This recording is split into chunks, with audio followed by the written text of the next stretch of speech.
Hello students, कैसे आप लोग? और सब बढ़िया? तो अभी अगर आपने चैनल को सब्सक्राइब ना किया हो तो पहले चैनल को सब्सक्राइब कर लीजिए और लास्ट में अगर वीडियो पसंद आता है तो उसको लाइक और शेयर करिएगा। तो हमारा टॉपिक चल रहा था force and law of motion. ये 9th क्लास का है, फिजिक्स का दूसरा चैप्टर। तो हम लोगों ने न्यूटन का फर्स्ट लॉ और सेकेंड लॉ पढ़ चुके हैं। आज हम लोग पढ़ेंगे न्यूटन का थर्ड लॉ। थर्ड लॉ बहुत ही मज़ेदार है, इंटरेस्टिंग है और हम लोग डेली लाइफ में इसको जनरली हम लोग देखते हैं। तो न्यूटन का जो थर्ड लॉ है मेनली ये इस चीज़ पे डिपेंड है कि जब दो बॉडी इंटरेक्ट करती है एक दूसरे पे, जब दो बॉडी एक दूसरे से इंटरेक्ट करती हैं तो उनके बीच एक फोर्सेस का क्या होता है, मतलब एक बॉडी दूसरे फोर्स लगाती है और फोर्सेस का इंटरचेंज होता है। तो हम लोग इसको कैसे समझेंगे, एक एग्जाम्पल समझते हैं। मान लीजिए आपने स्केट्स पहने हुए, ठीक, स्केटिंग करते हुए आप जाकर वॉल को पुश किया आपने, तो क्या हुआ, आप थोड़ा पीछे की ओर आ जाते हैं। तो ऐसा क्यों होता है? आपने वॉल को पुश किया यानी कि आपने क्या किया, वॉल पे फोर्स लगाया। तो वॉल भी आप पर क्या लगाती है, एक फोर्स लगाती है, लेकिन डायरेक्शन क्या होती है, अपोजिट। यानी वॉल पर आपने ऐसे पुश किया तो वॉल ने आपके ऊपर इधर फोर्स लगा और आप थोड़ा सा पीछे की ओर हट जाते हैं।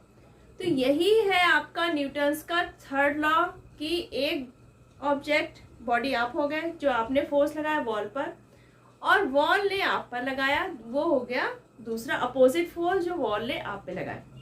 तो यहाँ पर मान लीजिए ये है आपकी वॉल, ठीक, और ये मान लीजिए कोई बॉय है, ठीक, ये स्केटिंग कर रहा है, ठीक है। अब ये जब जाता है और वॉल को पुश करता है तो वॉल पर इसने क्या लगाया, फोर्स लगाया। फिर वॉल इसके ऊपर क्या करेगी, उतना ही फोर्स लगाती है, रिएक्शन फोर्स जो कि कहलाता है, वो भी अपोजिट डायरेक्शन में। तो जो फर्स्ट बॉडी जब फोर्स लगा रही है इस पर, तो वो क्या कहलाता है, आपका एक्शन। उसके रेफरेंस में जब सेकेंड बॉडी फर्स्ट बॉडी पे रिटर्न करती है वही फोर्स, वो क्या कहलाता है, रिएक्शन।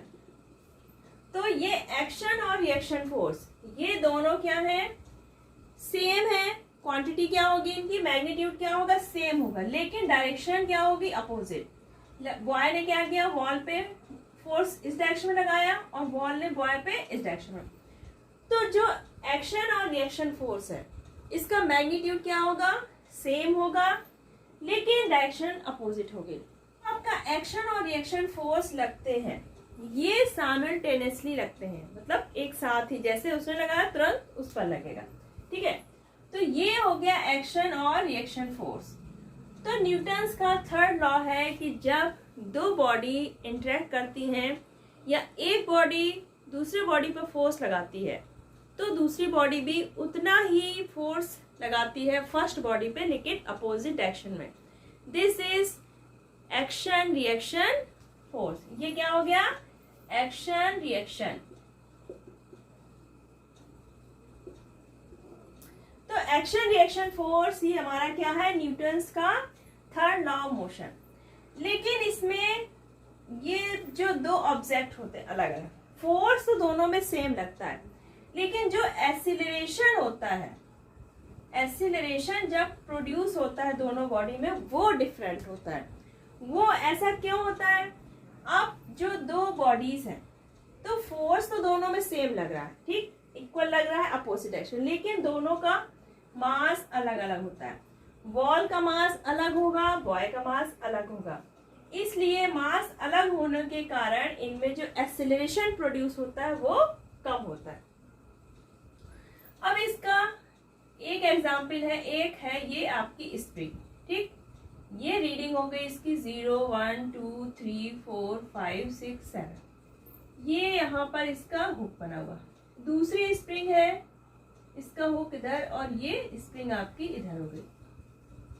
इसकी रीडिंग हो गई आपकी यहाँ से 0 1 2 3 4 5 6 और ये हो गया इसका हुक, ठीक है।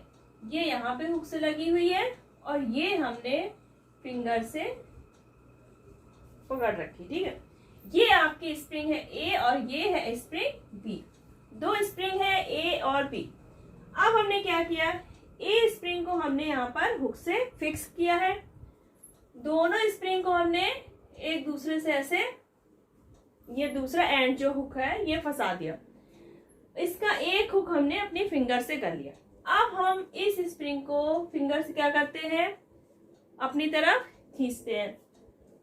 तो जब हम बी स्प्रिंग को अपनी तरफ खींचते हैं तो ये वाली स्प्रिंग इस पे क्या लगाती है, एक फोर्स लगाएगी। क्या लगाएगी, फोर्स लगाती है, और ये रीडिंग आते आते है इसमें 4 न्यूटन की। अब ए स्प्रिंग पे फोर्स लगा तो ए स्प्रिंग ने भी क्या किया, बी पर फोर्स लगाया, अपोजिट डायरेक्शन में, इस डायरेक्शन में लगा, और इसकी रीडिंग भी क्या आ जाती है, 4 न्यूटन। दोनों ही स्प्रिंग में रीडिंग कितनी आ जाती है, 4 न्यूटन। इट मीन्स ये जो फोर्स है वो क्या है, इक्वल है। मैग्नीट्यूड क्या है दोनों का, एक्शन और रिएक्शन का इक्वल है, और डायरेक्शन क्या है, अपोजिट, ठीक। तो इस एक्सपेरिमेंट से पता चल गया कि हमारा एक्शन और रिएक्शन फोर्स ये मैग्नीट्यूड में क्या होते हैं, इक्वल होते हैं, लेकिन डायरेक्शन क्या होती है, अपोजिट। तो न्यूटन्स का third law of motion action और रिएक्शन ही है मेन, कि दो ऑब्जेक्ट जब इंटरेक्ट करते हैं तो पहली वाली बॉडी क्या कहलाती है हमारी, जो पहली वाली बॉडी फोर्स लगाती है दूसरी बॉडी पे वो एक्शन कहलाएगा, और जो दूसरी बॉडी होती है जो दूसरी बॉडी पर पहली बॉडी पे फोर्स लगाती है वो हो गया रिएक्शन फोर्स। तो एक्शन और रिएक्शन फोर्स ही हमारा है न्यूटन्स का थर्ड लॉ। अब हम इसके आगे के एग्जाम्पल्स देखेंगे, उससे हमें ये और भी क्लियर हो जाएगा। तो जो एक्शन और रिएक्शन फोर्सेस होते हैं न्यूटन्स का थर्ड लॉ में है, जो आपका एक्शन रिएक्शन, तो ये क्या होते हैं, दो डिफरेंट बॉडीज पे ही काम करते हैं।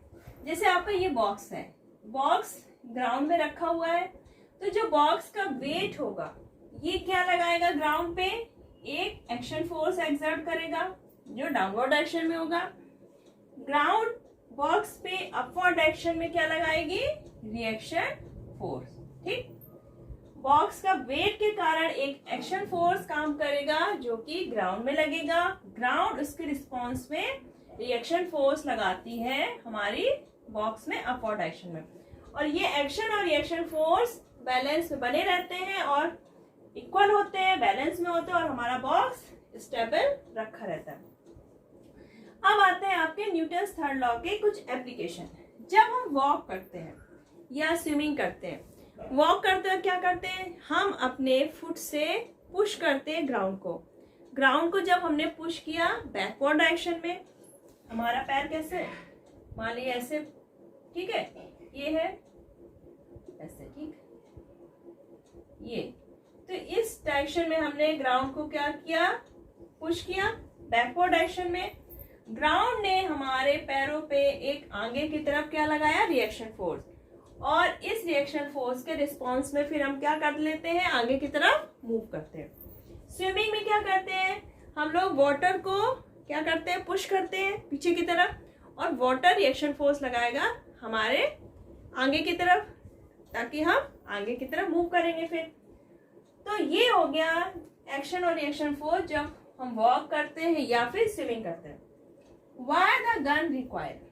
जब आप गन से फायर करते हैं, बुलेट निकलती है तो क्या होता है, गन मैन हल्का सा पीछे की तरफ आ जाता है, क्योंकि गन पीछे की तरफ क्या होती है, थोड़ी मूव होती है।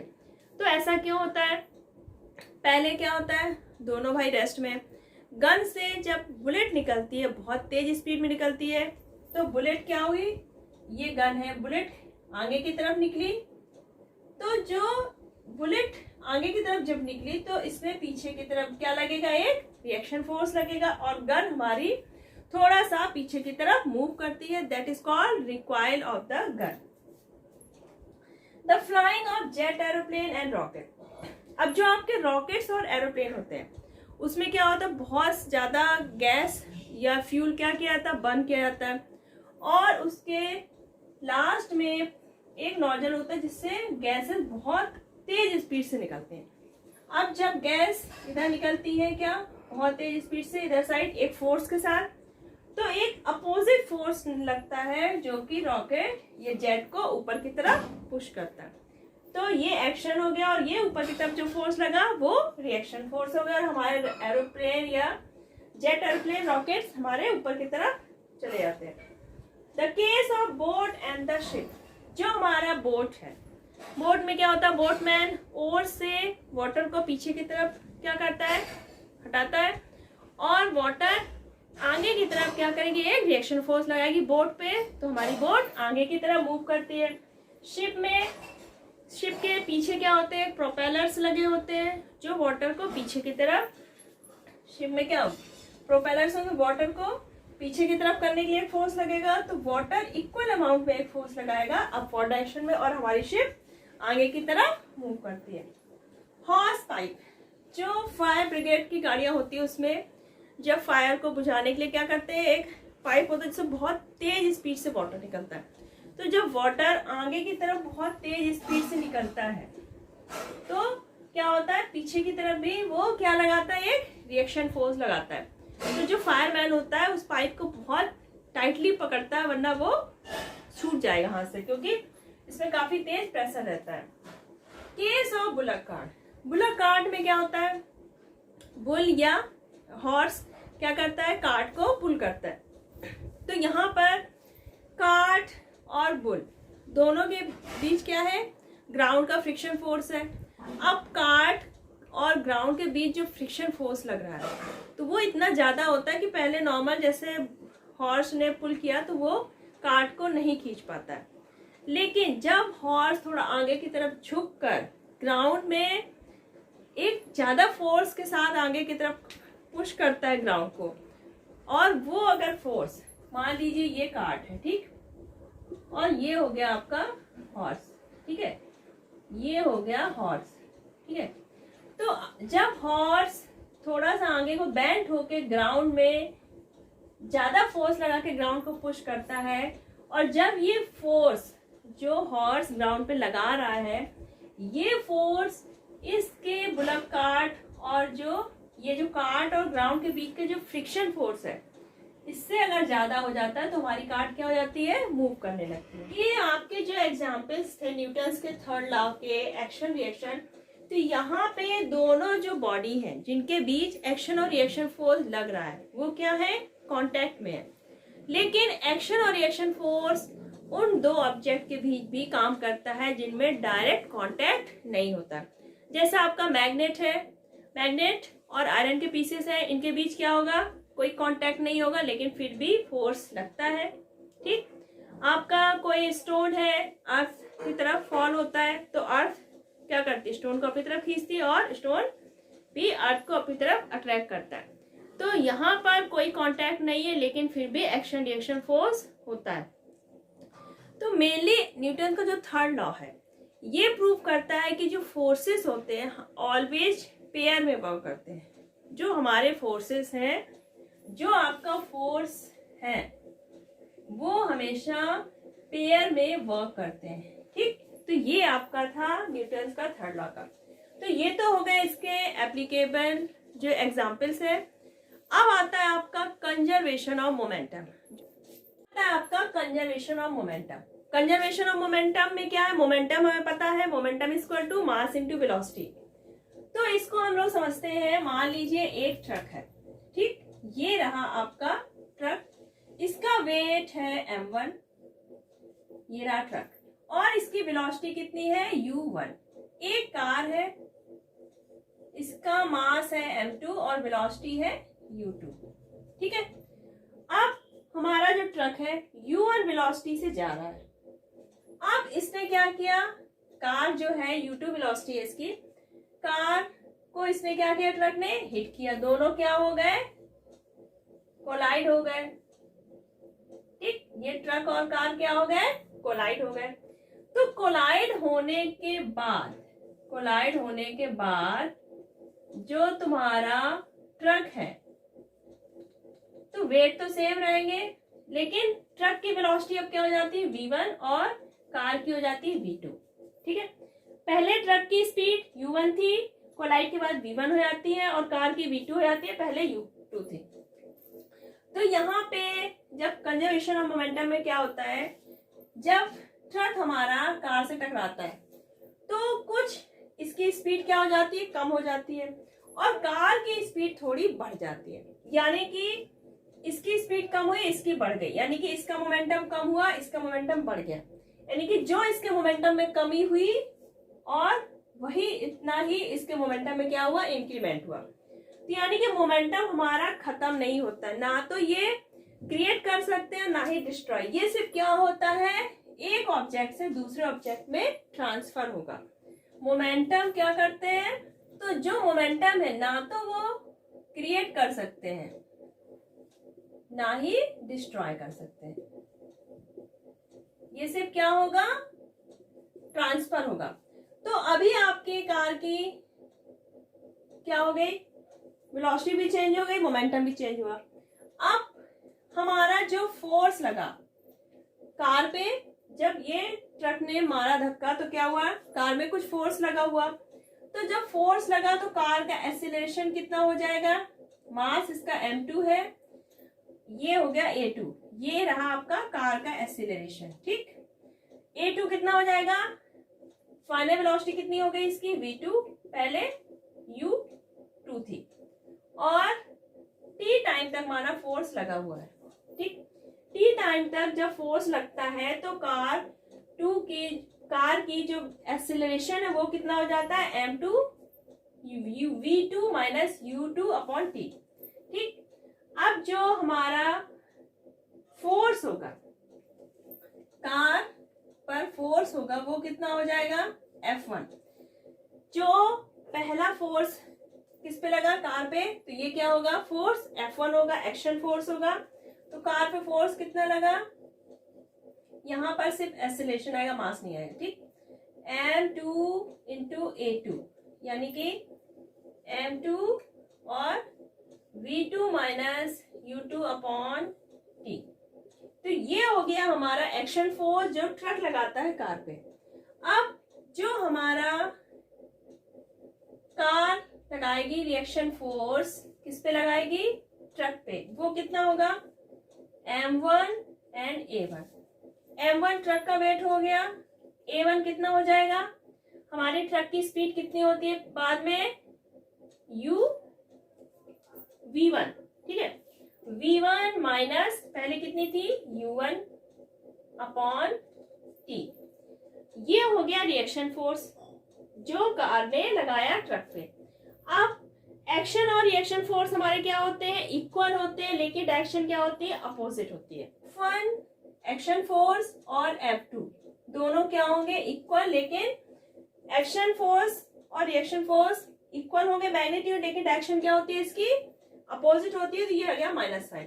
अब हम F1 की वैल्यू रखेंगे क्या, m2 और v2 minus u2 upon t is equal to m1 v1 minus u1 upon t। t आपका कैंसिल आउट हो गया, क्या बचा, इसको अंदर मल्टीप्लाई किया आपने, m2 v2 minus m1 u2 equal to m1 v1 minus m1 u1। ठीक, यहाँ पर आपका माइनस साइन भी है, ये तो माइनस साइन है, तो ये क्या हुआ, ये माइनस का हो जाएगा और ये प्लस का हो गया। अब हम क्या करेंगे, आप जो m1 u1 है, ठीक है, ये एक साइड हो जाएगा और m1 v1 इधर आ जाएगा। तो m2 v2 ये माइनस का इधर आया, प्लस m1 v1, और ये हो गया आपका m1 u1, और ये माइनस का उधर गया, प्लस हो गया m2 u2। तो ये हो गया मोमेंटम कंजर्वेशन का फॉर्मूला। यानी कि ये क्या है, v1 और v2 क्या थी, ये कोलिजन के बाद वाली वेलोसिटी थी और ये कोलिजन के पहले वाली। तो ये क्या हो गया, momentum after collision is equal to, अब u1 और u2 क्या थी आपकी, पहले की वेलोसिटी है, तो मोमेंटम बिफोर कोलिजन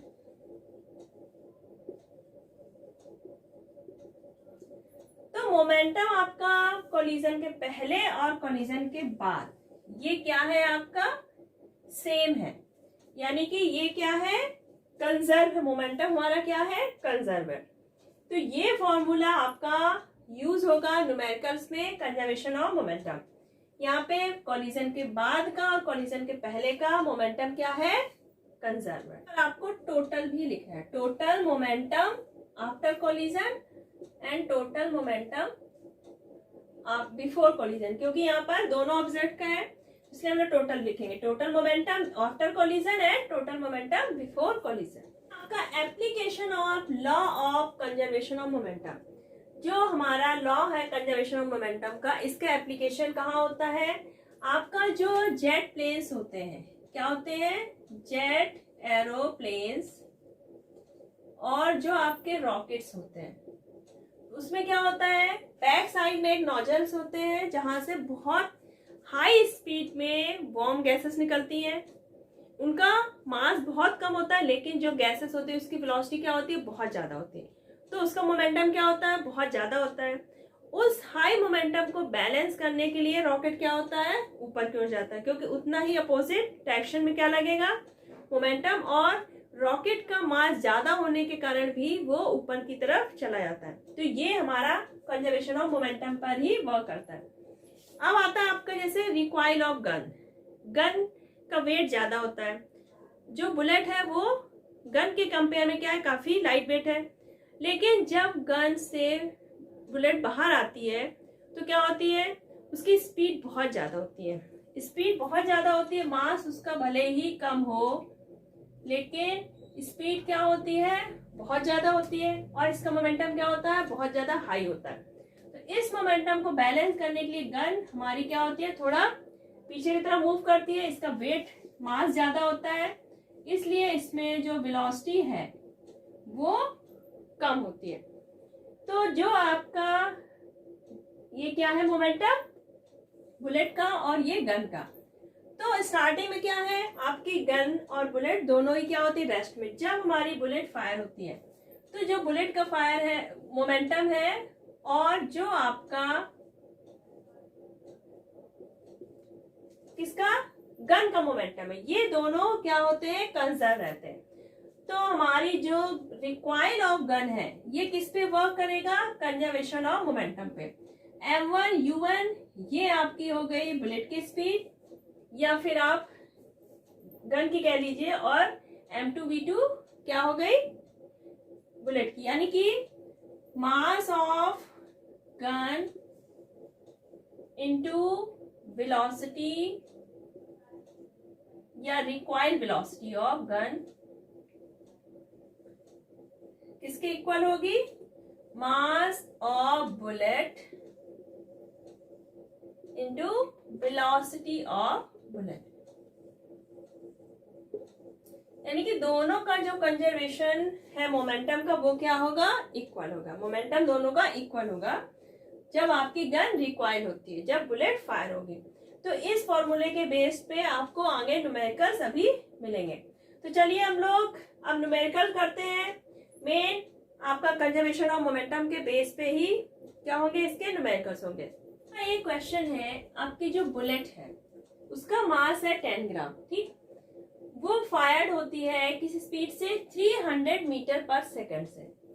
गन है, गन का वेट है 6 kg, हमें बताना है required velocity of the gun. तो हमने अभी क्या पढ़ा था कंजर्वेशन ऑफ मोमेंटम से, mass of bullet into velocity of bullet is equal to mass of gun into required velocity of gun। यहाँ पर मास ऑफ बुलेट कितना है 10 ग्राम, तो हम किसको चेंज करेंगे 1000 से डिवाइड करेंगे केजी में चेंज करेंगे। वेलोसिटी क्या है आपकी बुलेट की 300 मीटर पर second, mass of gun 6 kg, हमें रिक्वायर्ड वेलोसिटी इसकी क्या करनी है कैलकुलेट करनी है। तो ये आपका हो गया 3, तो v इक्वल टू क्या आ गया 3/6 यानी 0.5 मीटर पर सेकेंड। तो जो हमारी गन है उसकी रिक्वायर्ड वेलोसिटी कितनी आ गई आपकी 0.5 मीटर पर सेकेंड। नेक्स्ट क्वेश्चन है आपका, कार ए है जिसका वेट है 1500 kg, वो 25 मीटर पर सेकेंड की वेलोसिटी से जा रही है।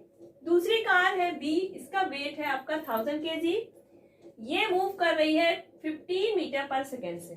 अभी दोनों अलग अलग मूव कर रही है।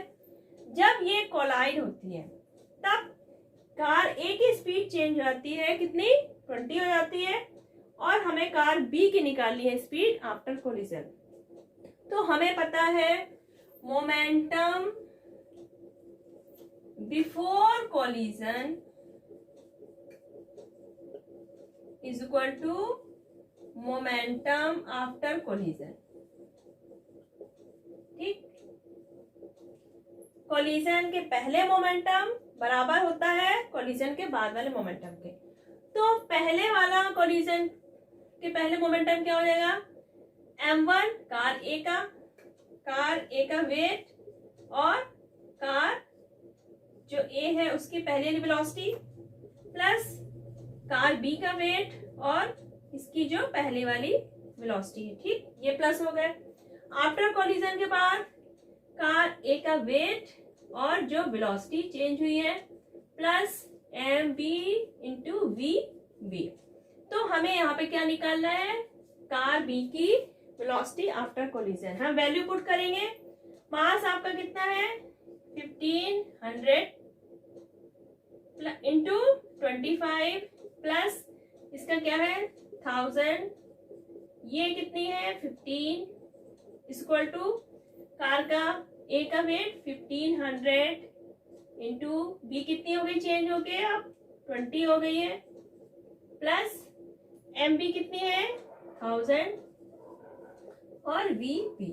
इसको हम सॉल्व कर लेंगे और हमारा आंसर क्या आ जाएगा, जो वेलोसिटी कार बी की है आफ्टर कोलिजन वो आ जाएगी। क्वेश्चन है, एक ये रखा है वुड का बॉक्स, ठीक, ये है 900 ग्राम का वेट। अब एक बुलेट है 10 ग्राम की, वो 400 मीटर पर सेकेंड की स्पीड से जाती है और बुलेट में उसमें बॉक्स पे जाके क्या करती है, हिट करती है और बॉक्स के अंदर फिट हो गई। अब हमें बॉक्स में जब बुलेट आ जाती उसके बाद इसकी वेलोसिटी निकालनी है। तो यहाँ पे देखिए स्टार्टिंग में बॉक्स क्या है हमारा रेस्ट में है, तो इसकी तो कोई वेलोसिटी है नहीं, तो इसका कोई मोमेंटम नहीं होगा। तो स्टार्टिंग में हमारे पास सिर्फ किसका मोमेंटम होगा, बुलेट का। इसका वेट क्या है 10 ग्राम, इसको हमने 1000 से डिवाइड किया, केजी में चेंज किया। वेलोसिटी कितनी है इसकी 400 मीटर पर सेकेंड। अब बिफोर जो मोमेंटम है, before collision momentum equal to after collision. After collision में आपका बॉक्स और बुलेट दोनों वेट क्या हो गए, ऐड हो गए, तो ये आ गया 910 ग्राम। इसको हमने 1000 से डिवाइड किया। अब जब टोटल वेट हो गया, अब बॉक्स में थोड़ी बहुत मूवमेंट होगी क्योंकि बुलेट तो आपकी इसमें फिक्स हो गई, अलग से कुछ मूवमेंट होगी नहीं, तो इसकी हमें वेलोसिटी निकालनी है। ये क्या हुआ आपका, ये आया आपका 4, ये कितना हुआ 0.91 और ये हुआ v, तो v इक्वल टू 4 अपॉन 0.91 यानी 400 अपॉन 91। तो इससे हमारी क्या आ जाएगी, कोलिजन के बाद जो ये बॉक्स की वेलोसिटी होगी वो हमारी इससे निकल आएगी। आती है होमवर्क की बारी। तो एक सवाल है जो आपको खुद से करना है। A 60 gram bullet fired from a 5 kg gun leaves with a speed of 500 meter per second. Find the speed with which the gun recoils.